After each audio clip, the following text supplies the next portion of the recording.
नमस्कार साथियों, GK selection point Ramesh मोंड YouTube channel में आपका हार्दिक स्वागत है।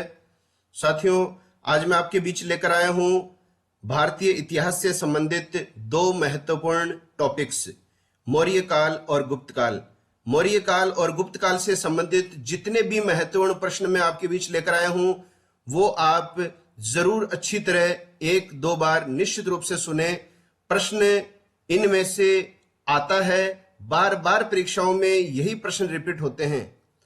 तो मेरी आपसे हार्दिक रिक्वेस्ट है कि आप इन प्रश्नों को अपनी परीक्षा से पूर्व जरूर सुनकर और देखकर जाएं। अगर वीडियो अच्छा लगे तो इसे लाइक जरूर करें, अधिक से अधिक साथियों में वीडियो को शेयर करें और चैनल पर नए हैं तो चैनल को सब्सक्राइब कर लें, बेल आइकन को दबा दें ताकि मेरे द्वारा प्रदर्शित हर वीडियो का नोटिफिकेशन सबसे पहले आपको प्राप्त हो सके। तो शुरू करते हैं very important questions related to Maurya dynasty and Gupta dynasty. Maurya काल का सबसे पहला प्रश्न है, यह कथन दिया गया है कि चंद्रगुप्त मौर्य ने 6 लाख सैनिकों की सहायता से संपूर्ण भारत को रौंद डाला था। तो 6 लाख सैनिकों की सहायता से संपूर्ण भारत को चंद्रगुप्त मौर्य ने रौंद डाला था, यह कथन दिया गया था प्लूटार्क के द्वारा।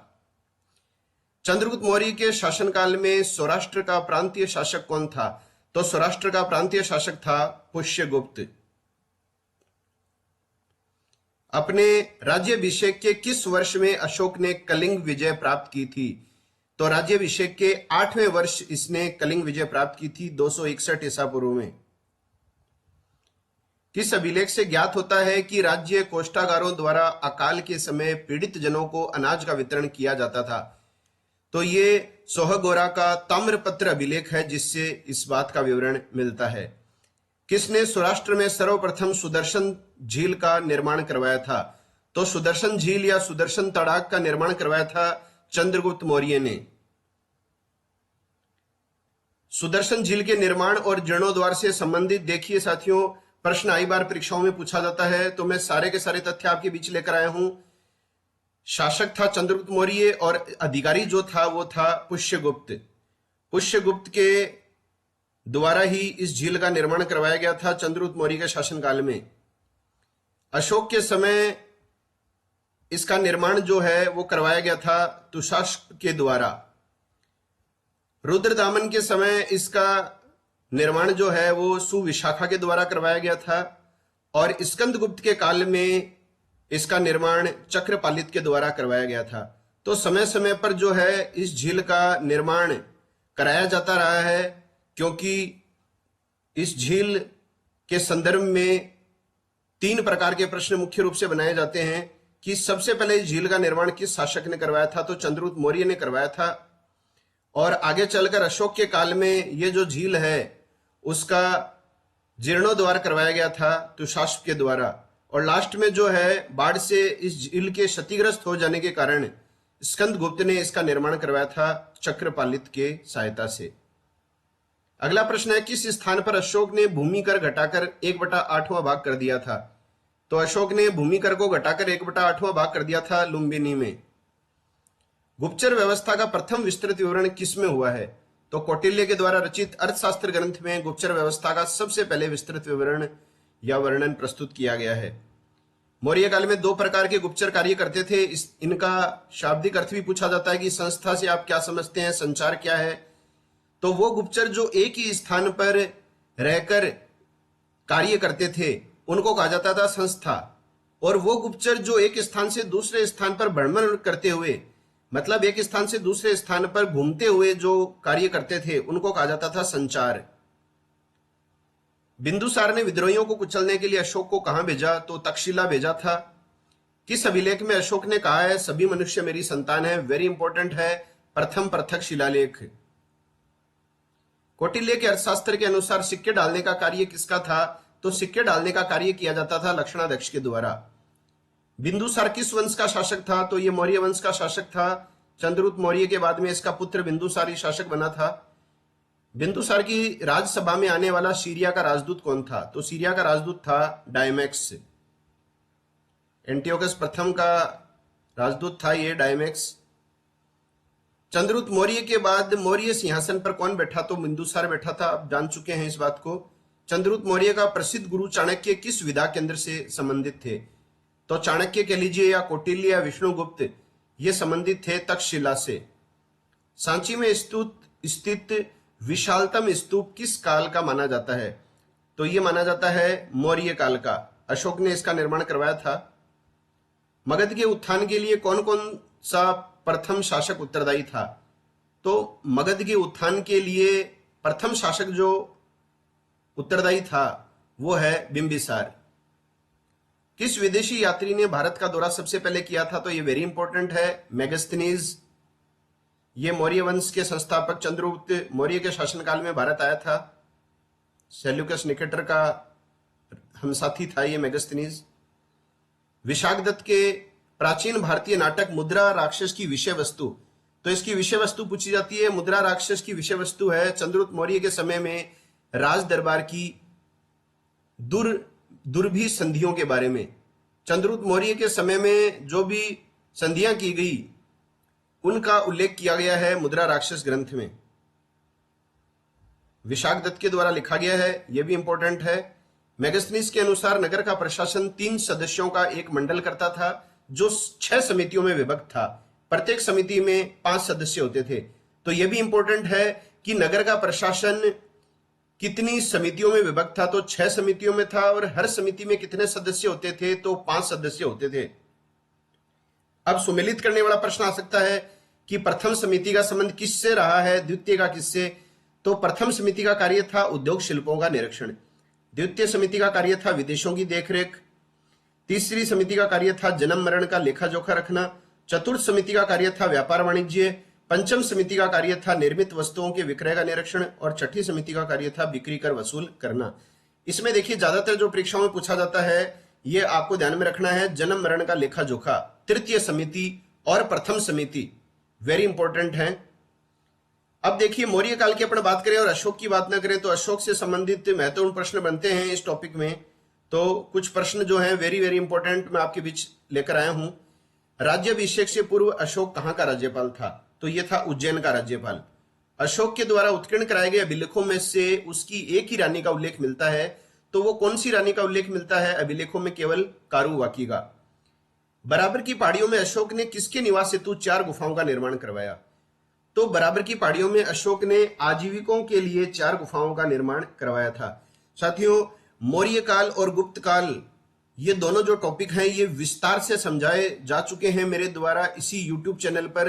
प्लेलिस्ट में जाकर आप इन दोनों टॉपिक्स के वीडियो पूरे विस्तार के साथ देख सकते हैं।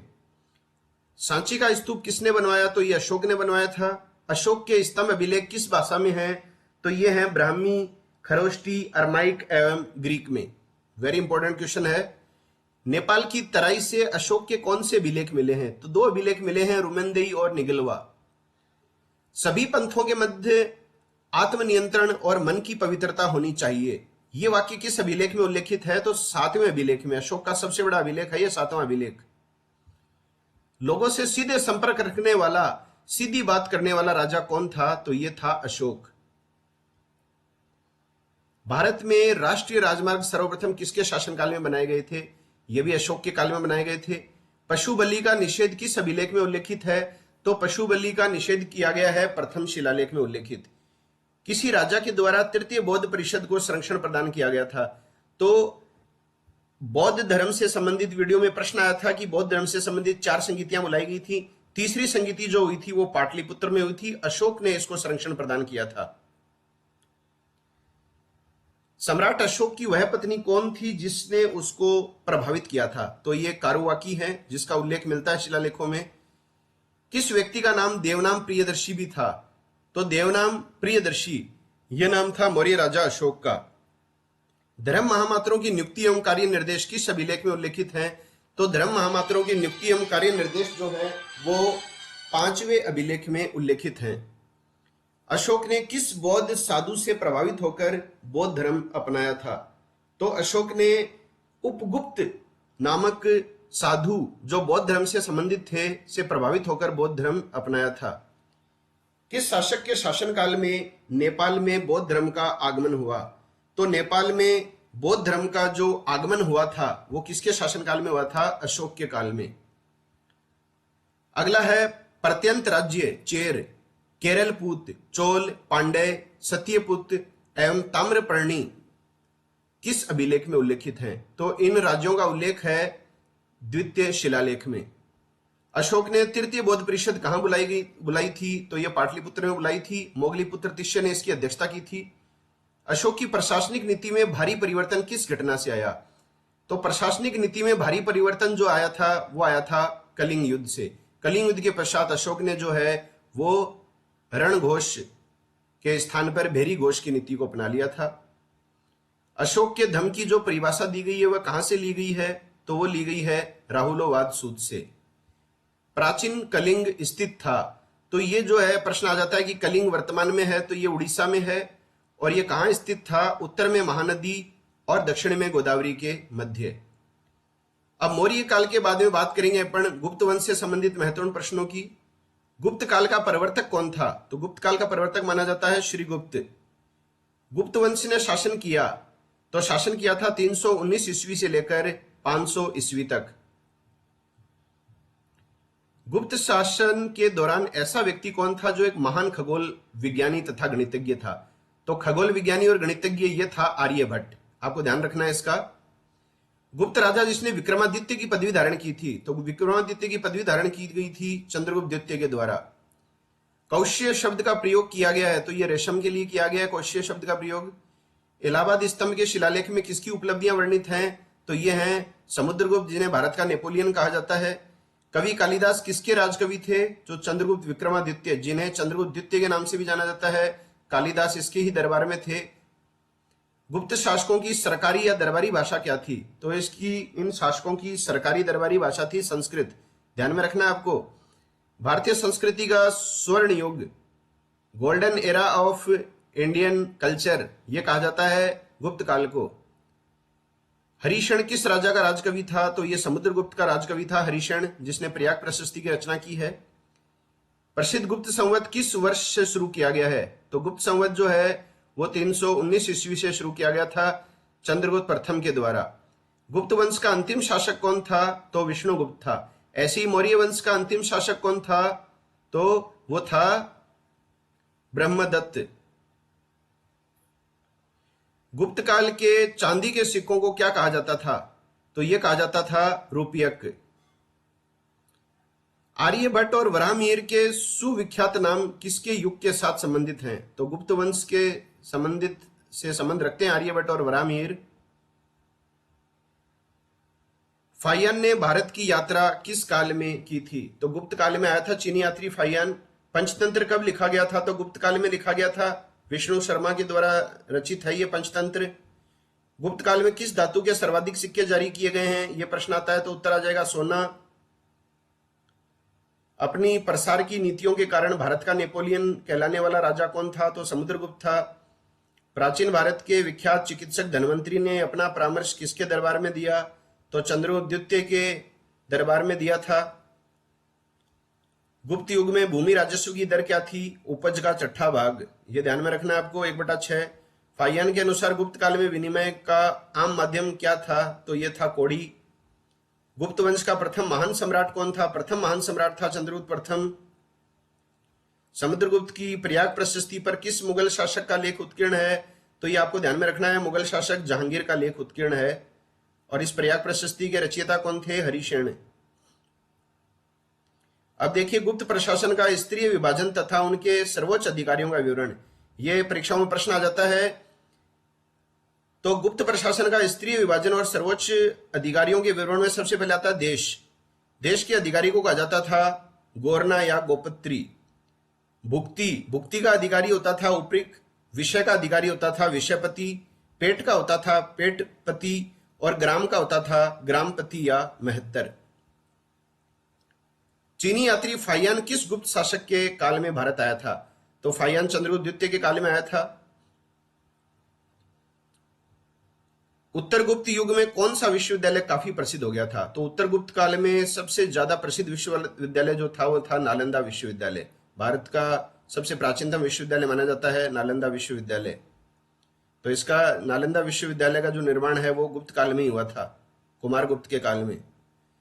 साम्राज्य का केंद्रीय प्रशासन अनेक विभागों में विभक्त था। विभिन्न अधिकारियों के नाम तथा उनके उत्तरदायित्वों का विवरण, ये आप अच्छी तरह ध्यान में रखिएगा।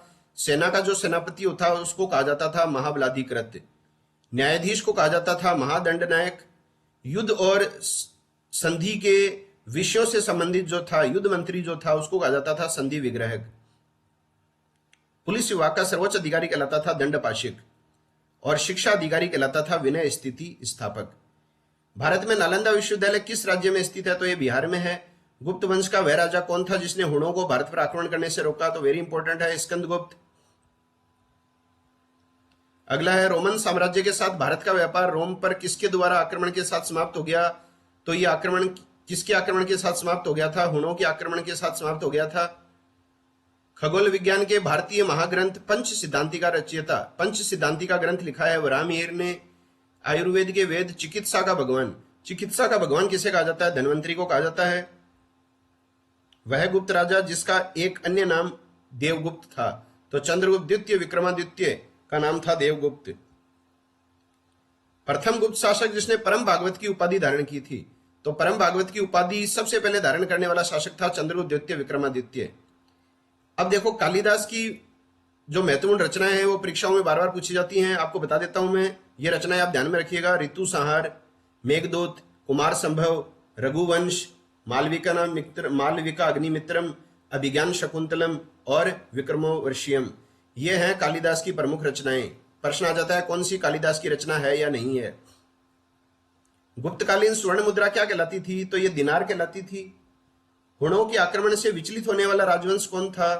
तो वो था गुप्त। स्कंदगुप्त के शासनकाल में हुणों के आक्रमण से विचलित हो गया था राजवंश। शक विजेता किसे कहा जाता है? तो शकों को पराजित करने वाला शासक था चंद्रगुप्त द्वितीय या विक्रमादित्य। गुप्त शासक जिसने हुणों पर विजय प्राप्त की तो यह था स्कंदगुप्त। गुप्त काल में उत्तर भारतीय व्यापार संचालित होता था तो यह था ताम्रलिप्ति बंदरगाह से। गुप्त काल में गुजरात, बंगाल, दक्कन एवं तमिल राष्ट्र में स्थित केंद्र किससे संबंधित थे? तो ये वस्त्र उत्पादन से संबंधित केंद्र थे। गुप्त काल में आयुर्विज्ञान संबंधी रचना के लिए किसे जाना जाता है? तो सुश्रुत को जाना जाता है। प्राचीन काल के आयुर्वेद शास्त्र से संबंधित व्यक्ति कौन कौन रहे हैं? तो वो हैं धन्वंतरी, चरक और सुश्रुत। अब देखो गुप्त काल के संदर्भ में स्थापत्य कला से संबंधित प्रश्न आता है मंदिरों के संदर्भ में। तो भूमरा नागोद ये जो मंदिर है ये है शिव मंदिर। इसी तरह से विष्णु मंदिर कहाँ का प्रसिद्ध है इस काल का? तिगवा जबलपुर का। देवगढ़ झांसी का दशावतार मंदिर, ये वेरी इंपॉर्टेंट है। शीरपुर का लक्ष्मण मंदिर जो ईंटों का मंदिर है, ईंटों से निर्मित मंदिर है ये। उदयगिरी का विष्णु मंदिर, भीतरगांव कानपुर का ईंटों का मंदिर, ये भी ईंटों का मंदिर है। सारनाथ का धमेक स्तूप, ये भी ईंटों का बना स्तूप है। तो धमेक स्तूप कहाँ स्थित है? सारनाथ में है। भीतरी स्थान पर ईंटों का मंदिर है। नालंदा में बौद्ध विहार है और नागोद खो में शिव मंदिर है। तो नागोद खो में शिव मंदिर है और एक भूमरा नागोद में शिव मंदिर है। किस लेखक ने सर्वप्रथम सामंत शब्द का प्रयोग अधीनस्थ शासकों के अर्थ में किया? तो वो था अश्वघोष। किसने वार्ता को सर्वप्रथम शूद्र वर्ण की सामान्य वृत्ति निरूपित किया? तो ये किया था गौतम ने। बाल विवाह की प्रथा आरंभ हुई थी गुप्त काल में। गुप्त संवत की स्थापना चंद्रगुप्त प्रथम के समय हुई थी 319 ईस्वी में। नगरों का क्रमिक पतन एक महत्वपूर्ण विशेषता है। तो नगरों का क्रमिक पतन विशेषता है गुप्त काल की।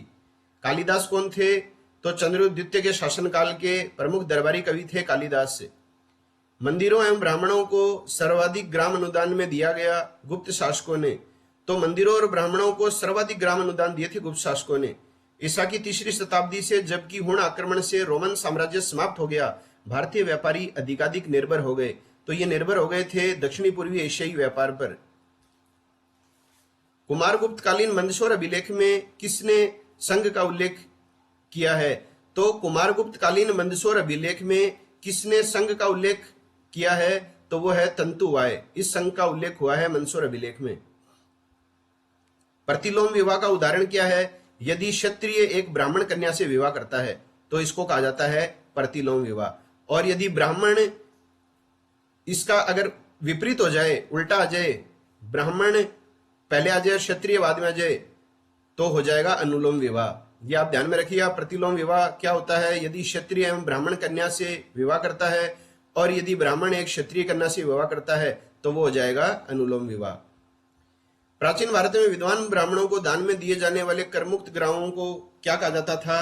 तो ब्राह्मणों को दान में दिए जाने वाले करमुक्त गांवों को कहा जाता था अग्रहार। दास प्रथा के संबंध में किस स्मृति में सर्वाधिक विस्तृत विवरण मिलता है? उसके लेखक का नाम क्या है? तो वो है नारद। किस स्मृति में 15 प्रकार के दासों का उल्लेख किया गया? कई बार परीक्षाओं में आता है नारद स्मृति में। कौन सी स्मृति का लेखक पैतृक संपत्ति में पुत्र का जन्मजात अधिकार मानता है? तो पैतृक संपत्ति में पुत्र का जन्मजात अधिकार मानता है याज्ञवल्क्य। अर्घट शब्द का अर्थ क्या है? सिंचाई का साधन। कौन स्त्री धन का प्रथम उत्तराधिकारी होता था? तो वो होती थी पुत्री। किस स्मृति में विधवा के पुनर्विवाह की अनुमति दी गई है? तो नारद स्मृति में दी गई है। कौन स्मृति लेखक पैतृक संपत्ति में पुत्र का जन्मना अधिकार मानता था? तो यह है याज्ञवल्क्य। ये वापस प्रश्न आ गया है। अर्घट शब्द का अर्थ है सिंचाई का साधन और स्त्री धन का प्रथम उत्तराधिकारी कौन होता था? पुत्री। विधवा के पुनर्विवाह की अनुमति नारद स्मृति। वापस ये प्रश्नाचार रिपीट हो चुके हैं। कुमार देवी ने धर्म चक्र जिन विहार कहां बनवाया? तो ये बनवाया था सारनाथ में। गुप्त प्रशासन में प्रथम कुलीक पदाधिकारी से क्या तात्पर्य है? तो जो प्रधान या मुख्य शिल्पी होता था उसे कहा जाता था प्रथम कुलीक। इन शब्दों का तात्पर्य पूछा जाता है। सार्थ कौन होता था? व्यापारियों का समूह। सार्थवा होता था व्यापारिक प्रधान। निगम होता था व्यापारिक समिति या संगठन और श्रेष्ठी कहा जाता था निगम प्रधान को। अगला है, किस ग्रंथ से तत्कालीन प्रशासन में भ्रष्टाचार का प्रकाश पड़ता है? तो तत्कालीन प्रशासन में भ्रष्टाचार का उल्लेख करता है मृच्छकटिगम। शूद्रक ने लिखा है ये मृच्छकटिगम नाटक। गुप्त काल में भूमि आलेखों को सुरक्षित रखने के लिए नियुक्त पदाधिकारी को क्या कहा जाता था? तो ये कहा जाता था कर्णिक। वल्लभी संवत का तादात्म्य है तो गुप्त संवत से है। ध्रुवाधिकरणिक का क्या अभिप्राय है? तो धान्य में राजा के अंश का संग्रह करने वाला अधिकारी कहलाता था ध्रुवाधिकरणिक। तो वीडियो थोड़ा लंबा हो गया है। कम समय में अधिक से अधिक प्रश्न मैं आपके बीच प्रस्तुत कर चुका हूं। गुप्त वंश और मौर्य वंश से संबंधित महत्वपूर्ण प्रश्न मैं आपके बीच प्रस्तुत कर चुका हूं। साथियों, आप जरूर इन्हें देखिए। अधिक से अधिक अपने साथियों में इन्हें शेयर कीजिए। चैनल पर नए हैं तो चैनल को सब्सक्राइब करें, बेल आइकन को दबाएं ताकि मेरे हर वीडियो का नोटिफिकेशन आपको सबसे पहले प्राप्त हो सके। और एक रिक्वेस्ट है, वीडियो को लाइक जरूर किया करें। लाइक करने से मुझे अधिक से अधिक सामग्री जुटाकर आपके बीच प्रस्तुत करने के लिए प्रेरणा मिलती है, मोटिवेशन मिलता है। तो मिलते हैं नई वीडियो के साथ। तब तक के लिए जय हिंद, जय भारत, वंदे मातरम।